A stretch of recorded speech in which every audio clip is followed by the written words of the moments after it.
Good afternoon. My name is Jeffrey Bode. I'm a professor in the Department of Chemistry and Applied Biosciences at ETH Zurich. And it's my pleasure to have the invitation today to talk to you about our group's approach and concept to implementing automated organic synthesis.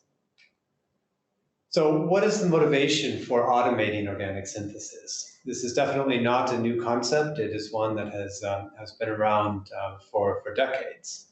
But I think increasingly in the modern age, we would like to have more flexibility in our working time to turn over some of the routine tasks that we might need to execute for conducting organic synthesis in a laboratory to robotic systems or other forms of automation.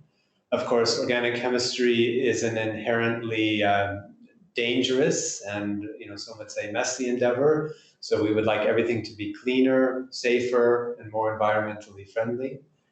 And I think most importantly, we would like to have more standardized reactions. We would like everything to be more reproducible and more predictable.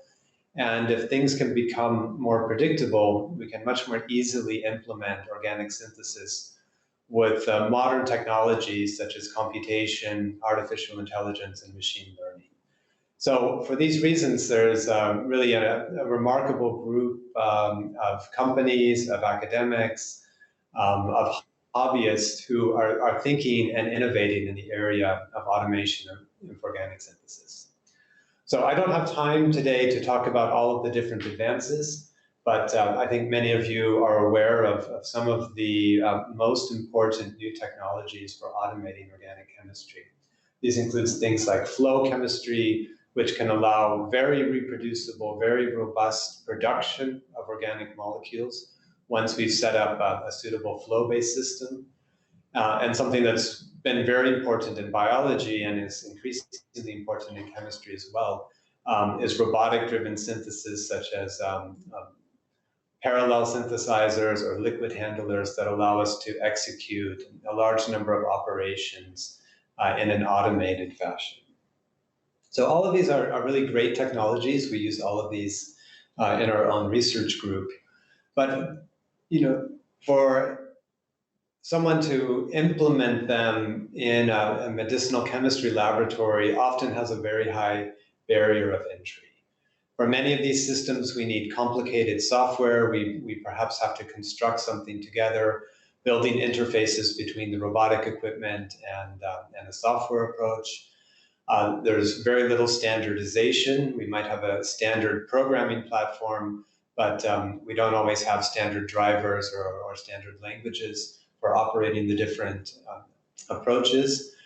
Some of the most exciting and biggest automation systems, I think, can really be promising, but they typically have very high initial costs and capital investments requiring not only the purchase of a large amount of hardware, but perhaps renovations or other installations that are needed in order to implement them in the lab. And then, of course, replacing the human factor is always a challenge, right? Even though we might be automating some aspects of organic synthesis, we still need a lot of human involvement to actually operate these devices, right? We still need to weigh out the reagents, and once the synthesis is finished, we still need a human to clean them up and get them ready for the next reaction.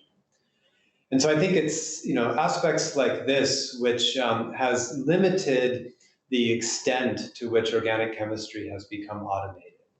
But it's not completely bleak. There are very important advances in automation that you can find in any organic laboratory. So I think even the least well-equipped organic synthesis laboratory has rotary evaporators, which are fantastic tools for automating what was once a very tedious task of evaporating solvents.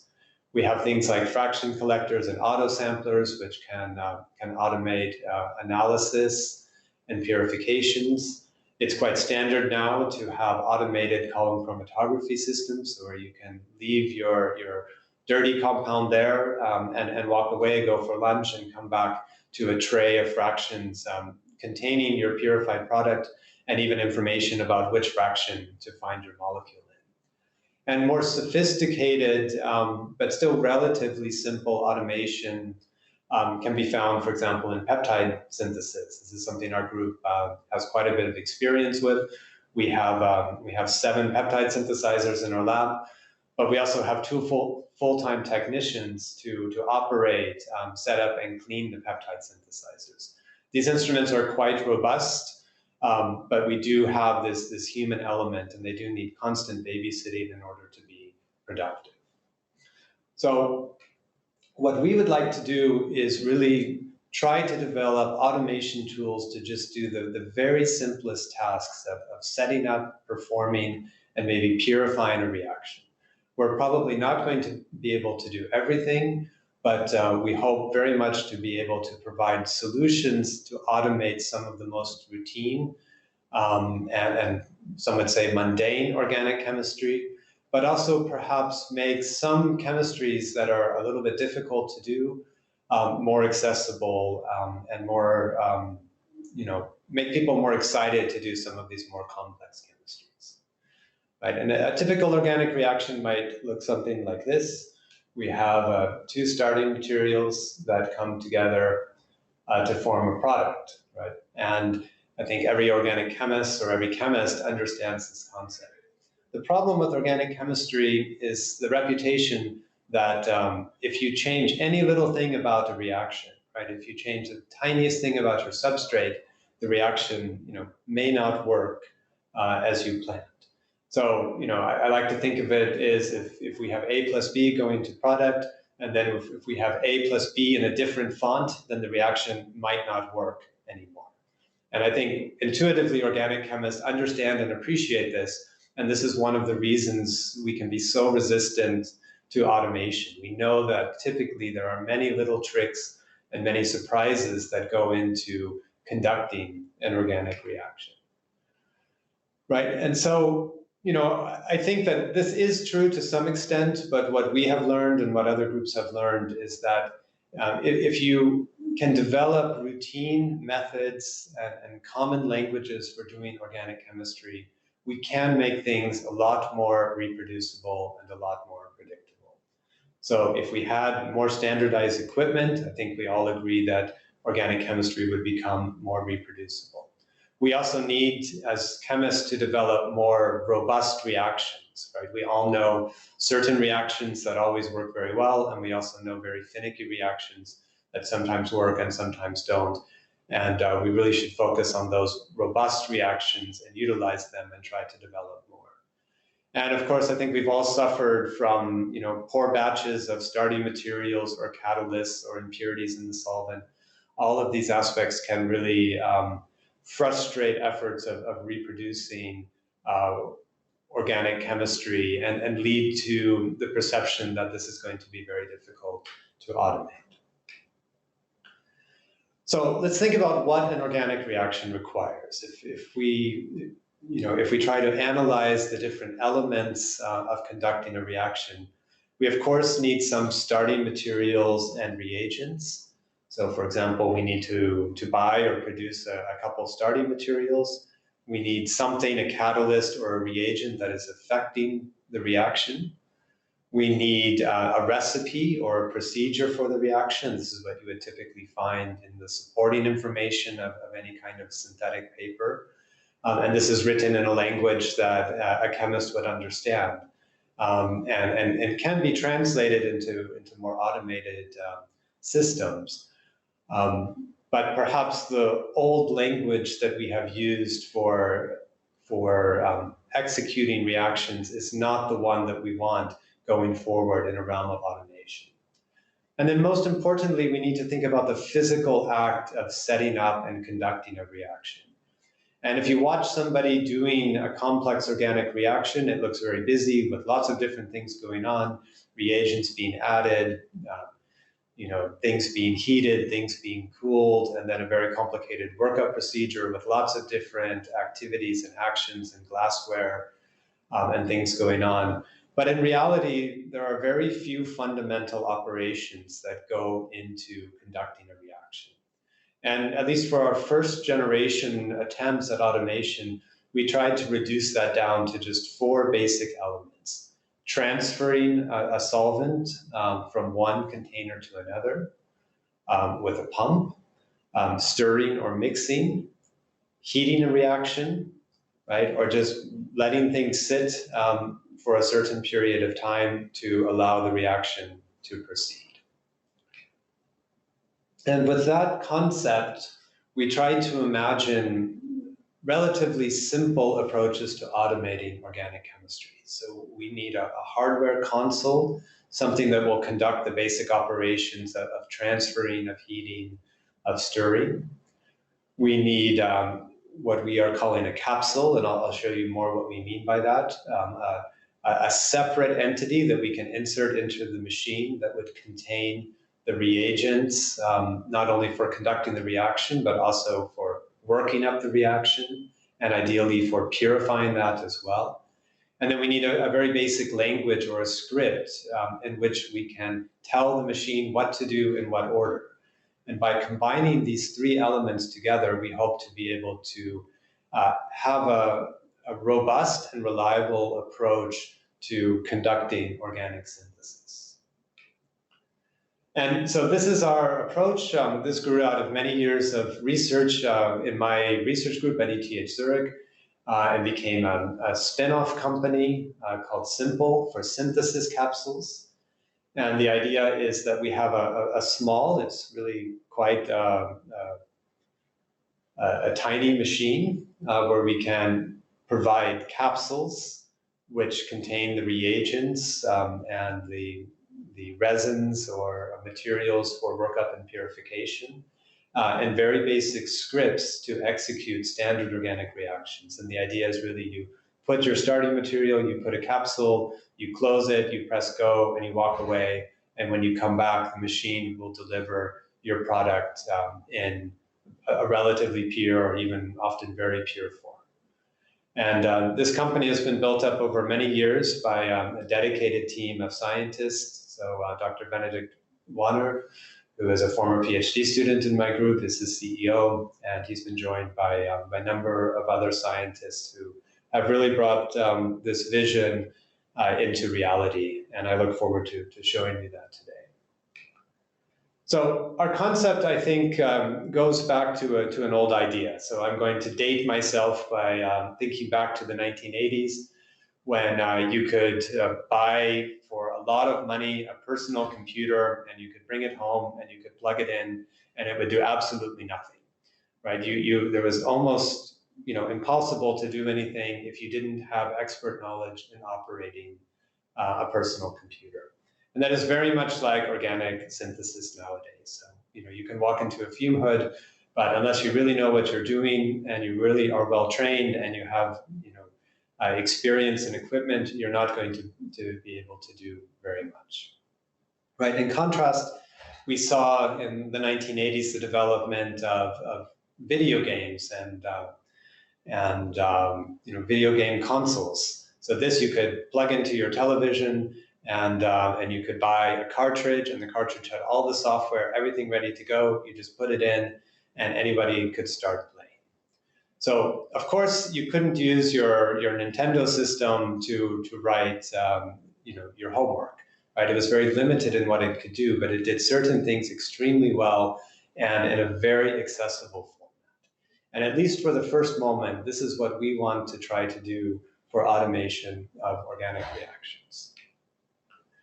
And nowadays we've succeeded in doing that, not for everything, but over the years we've developed one simple instrument and many different types of capsules or cartridges for conducting a bunch of different reactions, and really quite diverse types of reactions, including coupling reactions, carbon-carbon bond forming reactions, amine forming reactions, and then again some of the more mundane but still extremely important organic chemistries, such as protecting group installations and removals.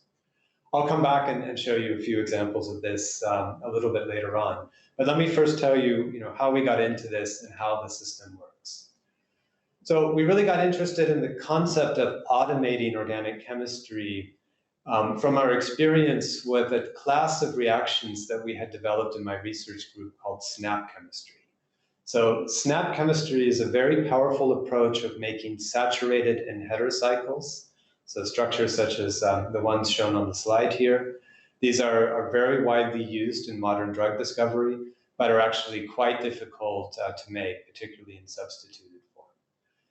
So we had developed this class of reagents which contain a tin component and an amine component, and therefore for tin amine protocol reagents or SNAP reagents. And these can couple with aldehydes, which are very widely available, to form an imine, and then the resulting imine is cyclized with copper in order to give us the saturated and heterocycle. And we developed many different flavors of SNAP reactions, and these have been made commercially available by many different companies, such as Sigma Aldrich. And using this chemistry, you can take your favorite aldehyde, and in one step, you can convert the aldehyde into this whole variety of saturated and heterocycles. So this chemistry was widely used in the pharmaceutical and biotech industry. I think we know of about 100 companies that utilize or have utilized this chemistry, which was great. You know, it was fantastic to see people using this, but we also got a lot of feedback in the sense that, well, sometimes this didn't work. We found that often that was due to poor quality of the copper. Sometimes people had trouble making the imine. And you know, even though a lot of people were using this chemistry, there was always feedback that, you know, tin compounds can be toxic. We would like to stay away from that, or at least we would rather not have our chemists directly handling the tin reagents. And the other thing about the SNAP chemistry, although it does work very well and it is quite robust, it is a relatively laborious reaction. So it involves many steps. We need to preform the catalyst. We need to preform the imine. We need to then combine those together to and add the copper to make the cyclization. And then there's a relatively involved workup to then remove the tin, remove the copper, and purify the final product. So we thought this is a perfect case for working on automation because there's a lot of interest in this chemistry. It is something that is laborious to do, but it's also something that is quite robust. It works with many different substrates and many different SNAP reagents. So an automated approach could really provide access to many different structures.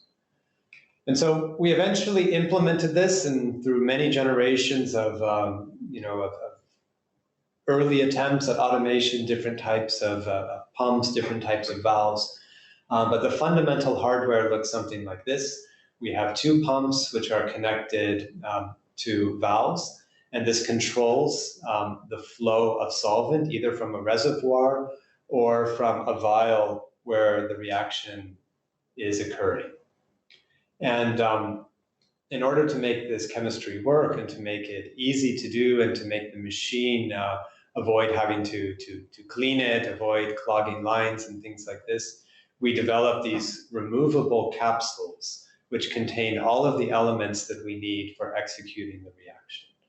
So a capsule looks something like this. So we have these 4 chambers, and one of them includes an immobilized SNAP reagent. The user will flow their aldehyde over the SNAP reagent in order to form the imine. Once the imine is formed, so this is what the immobilized SNAP reagent looks like, and if we add the aldehyde, it will displace it from the resin and form in solution this imine. Once that is formed, we can flow this imine over a capsule or a compartment of the capsule containing the copper triflate, and this will initiate the cyclization reaction. That generates the saturated and heterocycle along with the reaction byproducts mixed together. So we have copper in there, we have tin in there, we may have some other impurities such as unreacted aldehyde.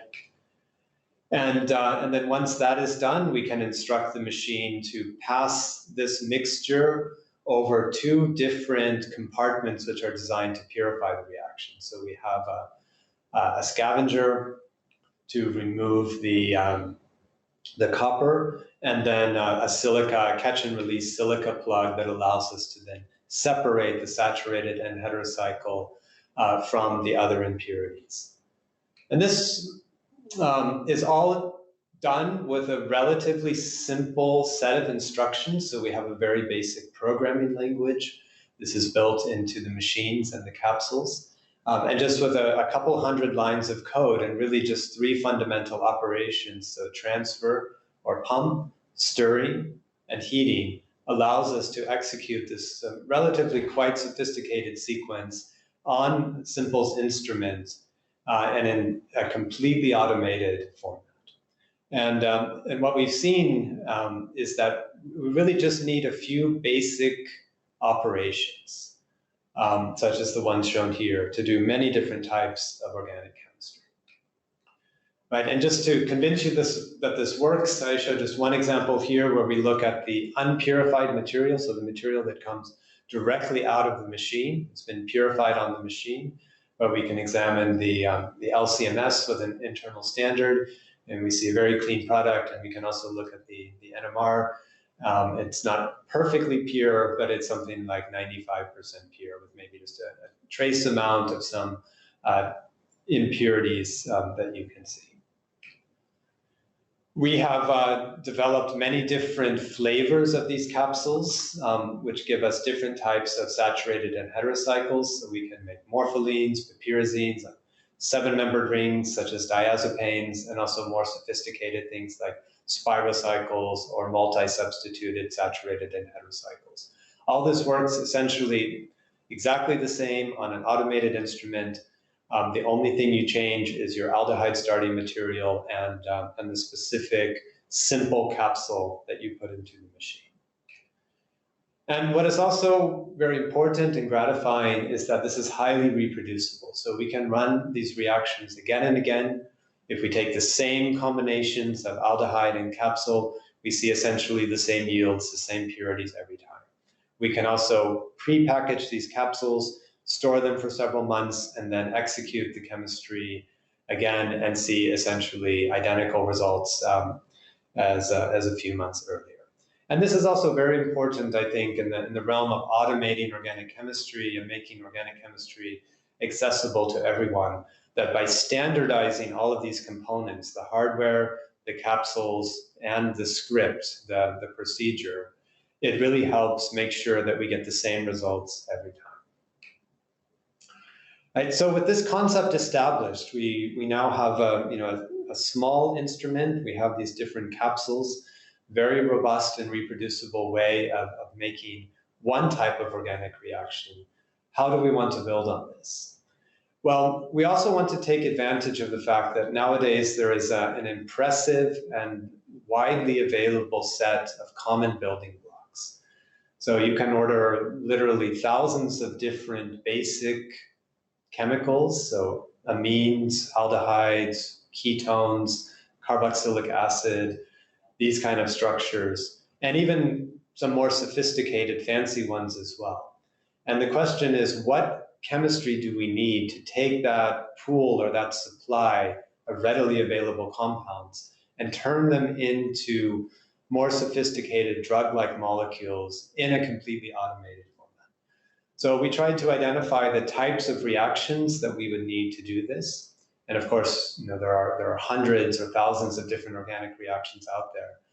But in reality, you can do a lot with just a few basic reaction types. So we targeted things like reductive amination, amide formation, Suzuki couplings, along with, again, the more mundane but important chemistries such as functional group protections and deprotections, in order to provide sort of the minimal set of chemistry that we would need in order to get into the business of making complex molecules.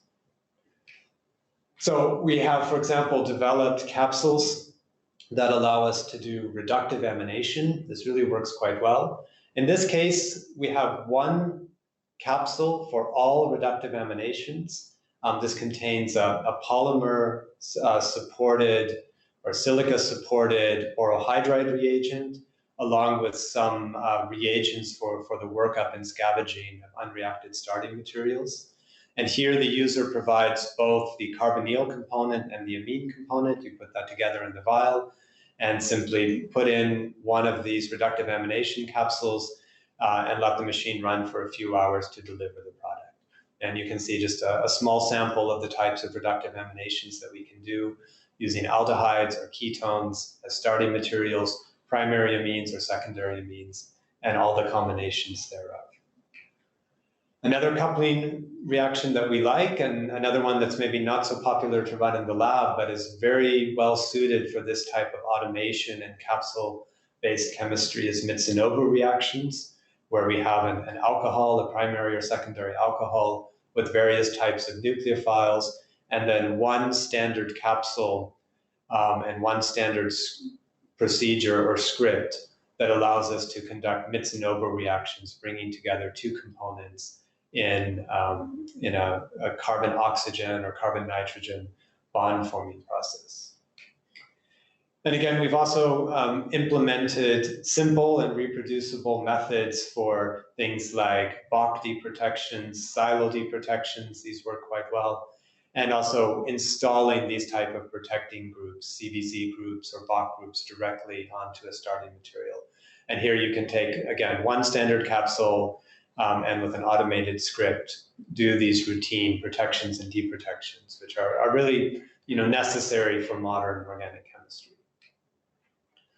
So again, this is just an overview of some of the reaction types that we have. All of these are currently commercially available. You can buy capsules for these types of chemistries, and we're constantly introducing new types of reactions. And in my lab at ETH Zurich, doing research on how do we expand the capabilities of the machine and the range of chemistry that we can do in an automated format. But even with this relatively small set of chemistry, and we'll be the first to admit that we certainly can't do everything, but even with just the handful of reactions, we can already do a lot. And when we think about, for us, when we think about digital chemistry, beyond all of the aspects of moving chemistry into a realm where we can control it with computers, or we can annotate all of the data or the reactions, we also think of digital chemistry as being the ability to imagine a molecule, like in a computational sense, and then be able to produce that molecule directly and quickly. And so we're willing to trade the ability of organic chemists to make anything given enough time for the ability to make many things quickly and reliably. We want to have a set of molecules and say, okay, I want that molecule, and then be able to go to a machine and produce that molecule, even relatively complicated ones, in a day or two. That, I think, would really change the way in which we think about making drugs and the way in which we execute organic chemistry. And if you think about this, this is pretty much the approach that biology has taken. Right? So biology, of course, there are incredible reactions throughout the world of biochemistry, but the workhorse way in which biology makes molecules is having one machine, a ribosome, which does one reaction over and over again with 20 building blocks, right? And these 20 building blocks and one amide bond-forming reaction is really the basis for life as we know it. So I think this approach of using just a couple reactions and a restricted set of building blocks is certainly a viable approach to getting into functional molecules.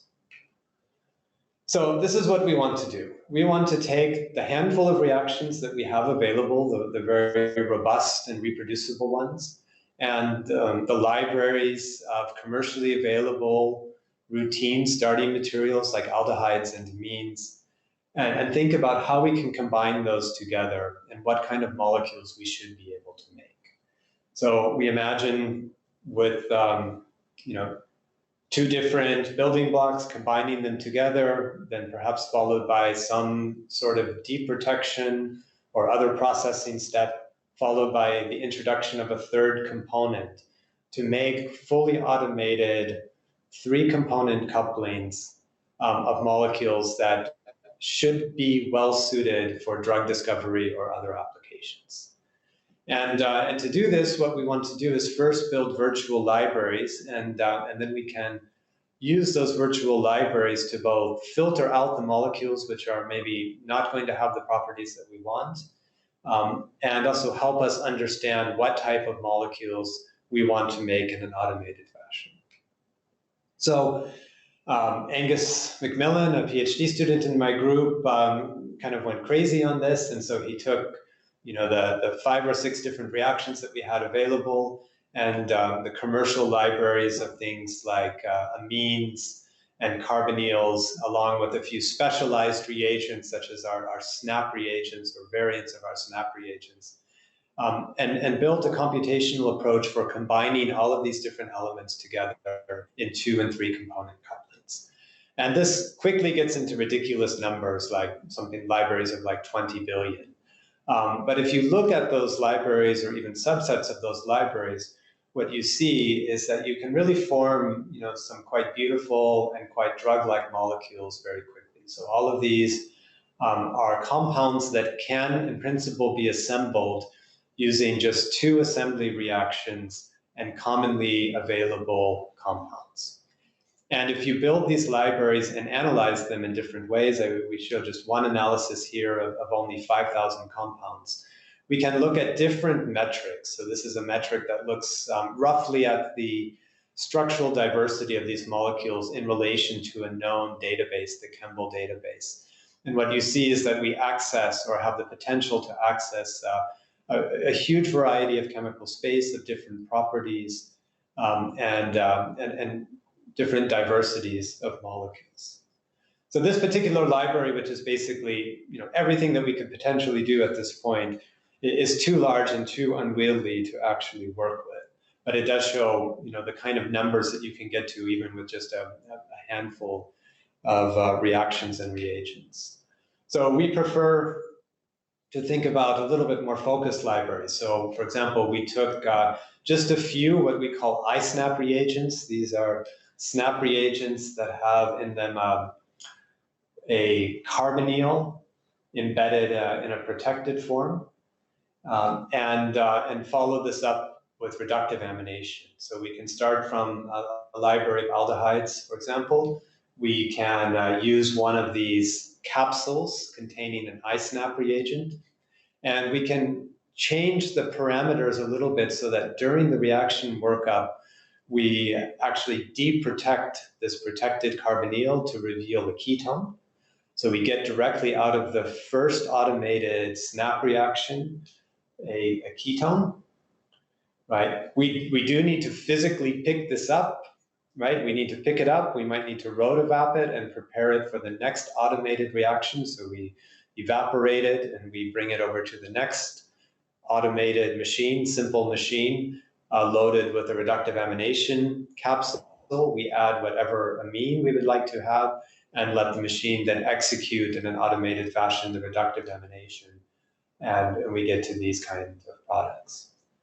So knowing that that works, we can then again take a relatively modest number of aldehydes, amines, and SNAP reagents, combine those together in a number of different ways to build a virtual library. And then we can take that virtual library and start filtering it by things like molecular properties.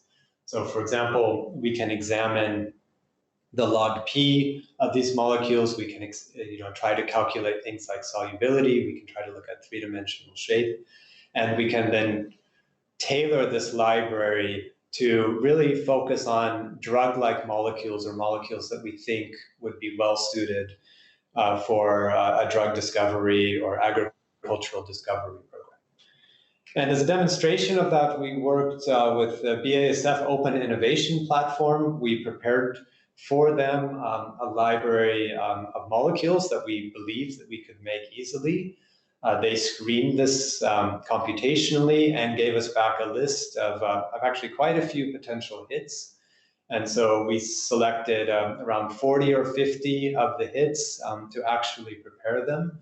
And so Angus, using just really his spare time, this is not his main project, and 2 of these machines, was able to prepare more than 40 of these different saturated and heterocycles, the compounds showed here. These can all be purified by HPLC. We can also, we form diastereomers, and the diastereomers can be separated as well. And so really this technology allows you to build these virtual libraries, screen them, and then with a very high degree of confidence and really not that much work, produce physically those molecules in milligram quantities.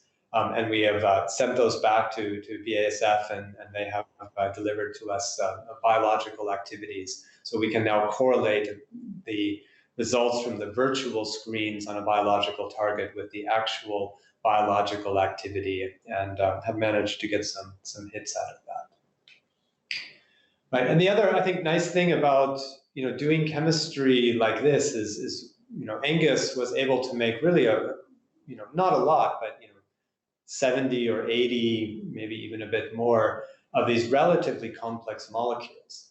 And since we're forming them as diastereomers, we don't always know what is what. But he had enough data, really, produced with little effort, that we could develop basically a tool to help us predict which compound is which diastereomer. And with the combination of some computations and some automated analysis of the NMR spectra, Angus was able to build a correlative model that predicted the stereoisomer just from 2 NMR shifts. And this works quite nicely, and it's able to show here that the predicted versus measured data works out perfectly. And so nowadays, we don't have to go through all the crystal structures and things like this that we did in the first iteration. We can just look very quickly or in an automated fashion at the data produced by this and know exactly what molecules we're producing. So I hope I've been able to show you a bit about our concept and our approach to automation. It's really been an incredible journey, starting again in my lab with some very primitive equipment, and this developed over the years into really a robust commercial product, and a great team of people who've been able to not only implement this but also get it out into the world. There are quite a few, I think 20 or 30 of these machines in various pharmaceutical companies, so they're really being used. And what's also exciting is that we can keep bringing more chemistries, more reagents, and more abilities of the machine into the market. And I hope keep expanding the capabilities and get people to think about the types of chemistries and the types of workflows that they can establish by using this type of laboratory automation. Right. So, and what comes next? Well, again, always more capsules, always more chemistries. So we have some really promising results in important classes of reactions. So you should see those capsules coming on the market. As we are able to make more and more compounds, we want to get better at predicting things that won't work, right? Organic chemistry is not perfect, and not everything works, and that's completely fine. But if we can use the information that we're generating to have a software tell us, okay, this combination looks good, but this one I'm not so sure about, maybe you don't put this as your first choice. I think that would also really help us use organic chemistry and use our time in an efficient manner. To help with that, we're looking into things like online analysis, real-time analysis of the reactions to help us identify problematic systems, and maybe the machine can learn to adapt to that and change its parameters in real time in order to affect difficult couplings in the way that a real-world operator might respond to a reaction that's not going to completion or doing something funny. And then all of this technology can go together into this larger goal of closed-loop drug discovery, where we can integrate our ability to make organic compounds, our ability to produce these libraries, eventually with a feedback loop, which will help inform us of what to do next in order to accelerate the drug discovery process. Right? And for all of this, many, many people were involved, but let me in particular thank Dr. Benedict Vanner, who's now been running Simple for 5 years, and has really done a fantastic job of turning this into a real product. And he's been assisted by many people at Simple, Dr. Paula Nichols, Dr. Tuo Zheng, Dr. Samuel Borde, and then members of my group such as Angus, Guillaume, and Kwang Yen, and Wilson, who contributed to the chemistry and computational developments that make possible the type of chemistry that I've shown you today. And thanks again to Wiley for the opportunity to present, and I look forward to the discussions later on.